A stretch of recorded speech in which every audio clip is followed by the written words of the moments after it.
ধান শুকানো এবং ধান কাটার বিষয়ে কথা বলছিলাম, আপনাদেরকে তথ্য জানিয়ে দিচ্ছিলাম। হাওরের পরিস্থিতি জানবো আমরা। নেত্রকোনা থেকে হানিফুল্লাহ আকাশ আমাদের সঙ্গে যুক্ত হয়েছেন। আকাশ, আপনার পেছন দেখতে পাচ্ছি একেবারেই পাকা ধান। কয়েকদিন বৃষ্টিপাত না হয় পরিস্থিতি এখন কিছুটা স্বাভাবিক। সব মিলিয়ে কৃষকরা কি বলছেন, তারা ধান কাটতে পারছেন কিনা? তানভীর, যেমনটি প্রতিবেদনও দেখছিলাম যে এইখানে হাওরে কিন্তু নিম্নাঞ্চল যেগুলো তলিয়ে গেছিল, মানে পানি নিমজ্জিত হয়ে আছে যেসব বুড়ো ফসল, সেগুলো কিন্তু আসলে কৃষকরা কাটতে পারছে না। একেবারেই যাদের উপরে জমি নেই তারাই কিন্তু শুধু এই নিচের থেকেই পচা ধান সংগ্রহ করছে এবং সেই ধানগুলো কিন্তু তারা চেষ্টা করছে যাতে নিজেদের যে খোরাকের যতটুকু সম্ভব সেইটুকু অন্তত শুকিয়ে ঘরে তোলার। এবং হাজার হাজার হেক্টর জমির ফসল তলিয়ে গেছে। এবং আপনি আমার পেছনে দেখবেন যে এই যে পাকা ফসল দেখা যাচ্ছে, সেটি কিন্তু আসলে শ্রমিকের অভাবের কারণে কাটতে পারছেন না।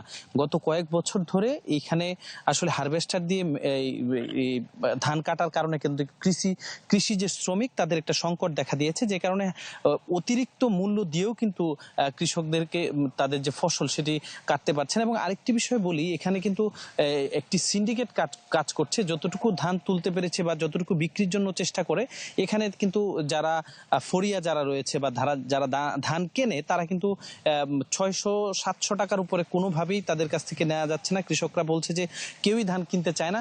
একে তো কিছুদিন আগে ভেজা ধান ছিল, সেগুলো তো কেনেনি। এখন যতটুকু সম্ভব তারা শুকাতে পেরেছে, সেগুলো কিন্তু কিনতে পারছে না। তো কৃষকরা বলছে যে আসলে একের পর এক তাদের এই ফসল হানির পর কিন্তু আসলে তাদের যে দুঃখ দুর্দশা সেটা কিন্তু বাড়ছে। এবং আকাশ, ধন্যবাদ আপনাকে আমাদের সঙ্গে যুক্ত হওয়ার জন্য। হানিফুল্লাহ আকাশ নেত্রকোনা থেকে যুক্ত হয়েছিলেন। ঈদ আসবে, সাথে ক্যাশব্যাকও আসবে। নিজের বা প্রিয়জনের জন্য কেনাকাটায় এবারও নগদ পেমেন্টে পাচ্ছেন দারুণ ক্যাশব্যাক। তাই যাই কিনুন, পেমেন্ট করুন নগদে।